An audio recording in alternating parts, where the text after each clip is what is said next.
Hello everybody! Hello K1 Visa and Adjustment of Status Filers. Hello po everyone. Now in this video, I'm just going to share with you a quick video of the updated list of the Lockbox Offices where you're going to send or submit your I-485 or adjust status or register for permanent resident dito po sa US. So I'm just going to share with you the Lockbox Offices where you're going to submit your adjustment of status pocket. Now don't skip this video. Mag-subscribe ka na if you haven't subscribed to my channel. Click subscribe now so you get updated on my post, especially my post about K1 visa processes and adjustment of status.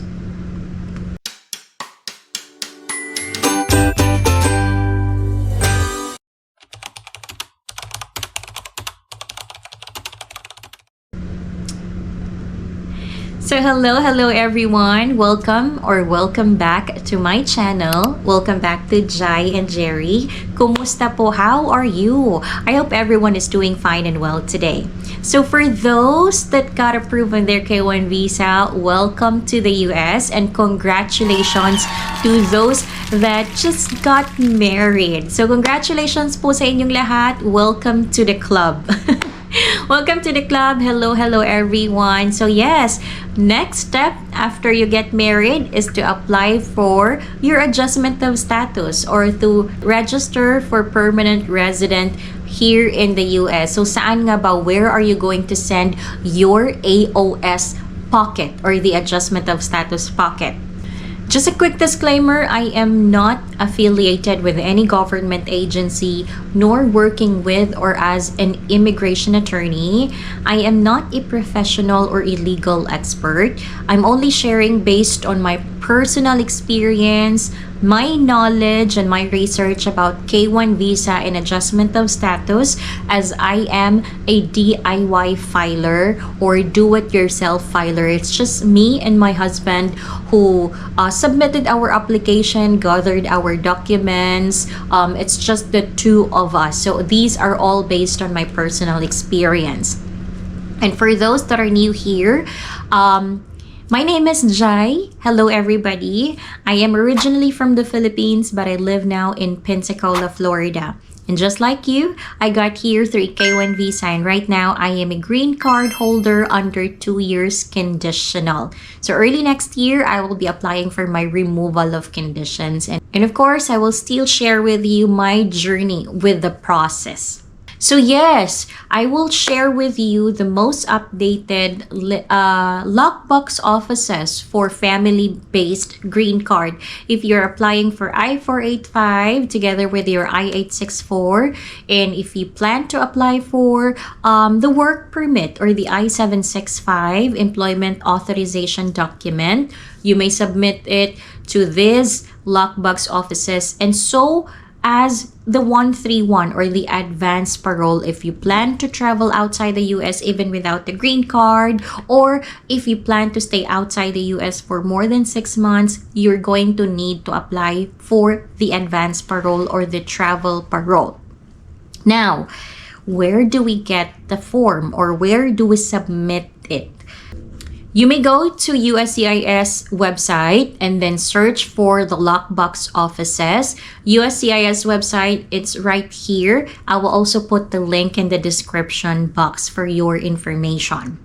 For the family-based green card, the direct filing addresses form for I-485, application to register for permanent resident or adjust status. If you are filing certain family-based forms, the I-130, I-131, I-360, the I-485, of course, the I-765, the I-824 or the I-864, and you live in Texas.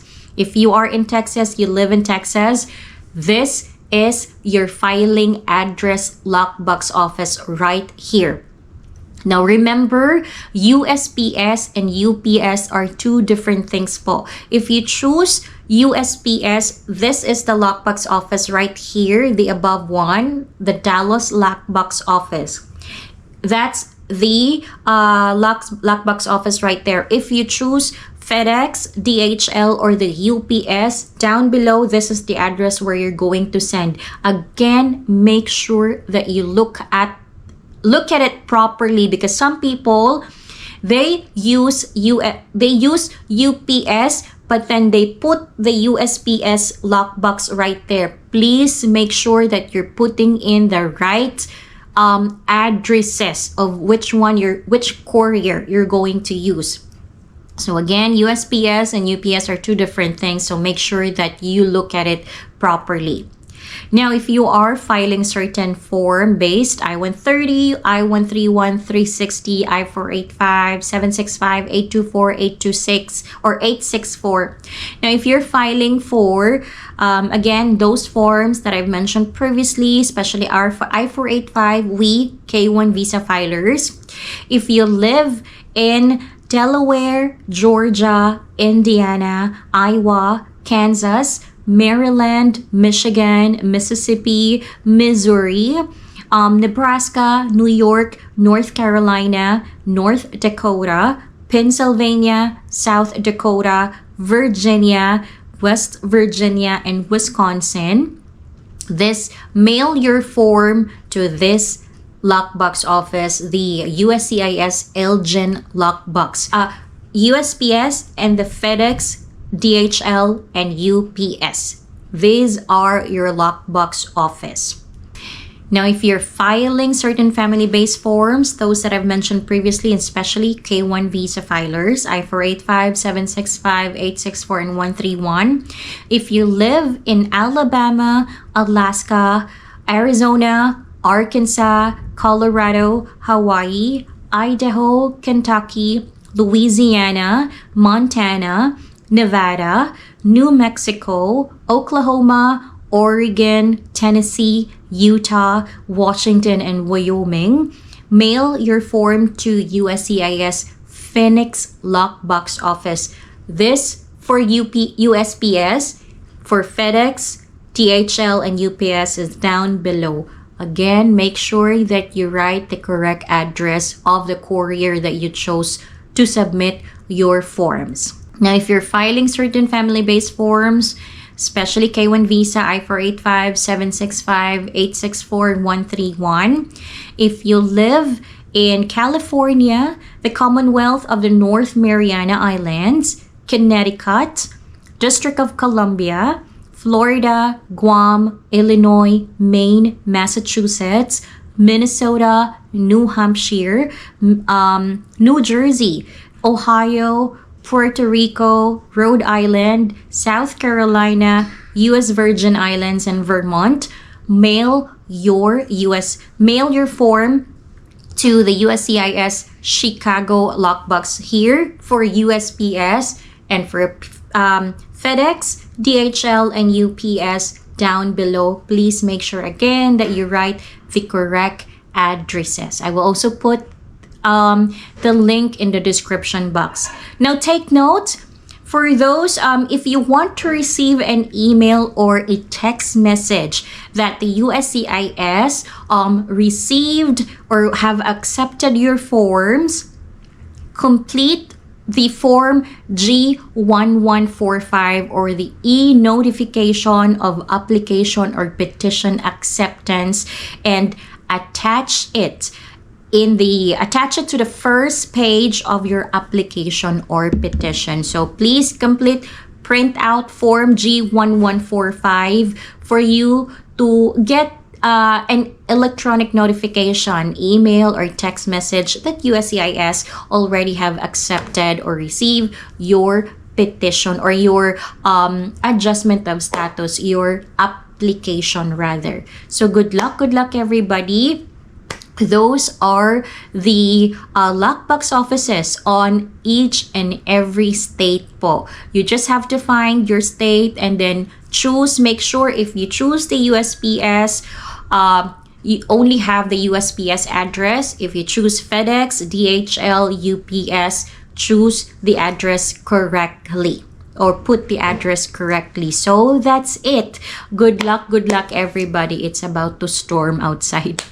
So good luck everybody. If you have any questions, I have posted a video of how to pay because when I applied for my I-485, adjustment of status, work permit, and travel parole, we paid using the personal check of my husband, and we included the Form G1145. I have posted a video on how we fill out the forms. Please visit my channel. Go to Jai and Jerry. Click playlist. Playlist, there is an album title there. K1 Visa and AOS Step-by-Step Guide and Tips album. I have posted all my, especially my personal experience as a DIY filer and my knowledge and research. The videos are there as well. If you have any questions, you may comment down below, or please visit the US Visas website, official website, USCIS.gov, travel.state.gov, and the ustraveldocs.gov. Those are the official website of the US Visa. Please always check them for updates because I always rely to them. And yes, I hope I did not miss anything. So that's it. Thank you very much, everybody. Good luck on your adjustment of status pocket. And yes, if you're going to ask me, are they conducting interview now on the Greencard? Yes, they are conducting interviews now. When you apply for your green card, both actually are being interviewed, the petitioner and then the beneficiary. So good luck, kaya nyo yan, you can do it, guys. Good luck, and again, congratulations for those that just got married, mga newlyweds out there. Good luck on your adjustment of status journey. See you in my next video. Don't forget to like, to subscribe, to share this video. See ya!